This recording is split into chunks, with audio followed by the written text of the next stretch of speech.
परभणी आणि जालन्यातून शिवसैनिक मुंबईत या मोर्चासाठी दाखल झालेत। मशाल घेऊन शिवसैनिक मोर्चासाठी उपस्थित आहेत।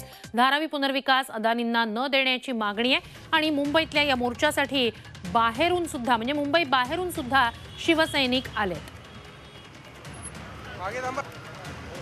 तर मुंबई बाहेरून आलेल्या या शिवसैनिकांशी बातचीत केलेली आहे आमचे प्रतिनिधी अमोल पेडणेकर यांनी।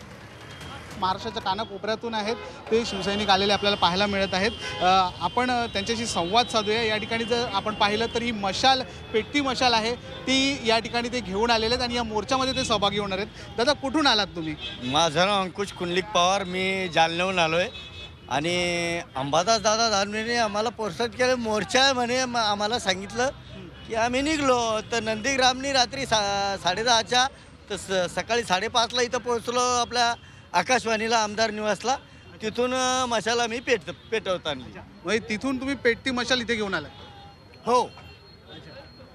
हा मोर्चा जो आहे तो कशासाठी आहे तुम्हाला याची माहिती? हो, धारावी हे मुंबईचं प्राण जे आहे, ही झोपडपट्टी गोरगरीब लोक इथे राहतात। या भाजप सरकार व महाराष्ट्र सरकारनं केंद्र व राज्य ही धारावी अदानी त्यांच्या जावयाच्या घशात घालण्याकरता जे षडयंत्र रचलं आहे त्याबद्दल उद्धव बाळासाहेब ठाकरे यांच्या नेतृत्वाखाली हा मोर्चा आहे आणि धारावी वाचावी, मुंबईचा जो प्राण आहे ते वाचावी म्हणून आम्ही या मोर्चात ही पेट्टी मशाल तेवत घेत जालना परभणी येथून आम्ही आलेलो आहे। पेट्टी मशाल घेऊन हे शिवसैनिक या मोर्चामध्ये सहभागी होणार आहेत। Video journalist Vidyadhar Amol Pednekar, Zee media, Mumbai.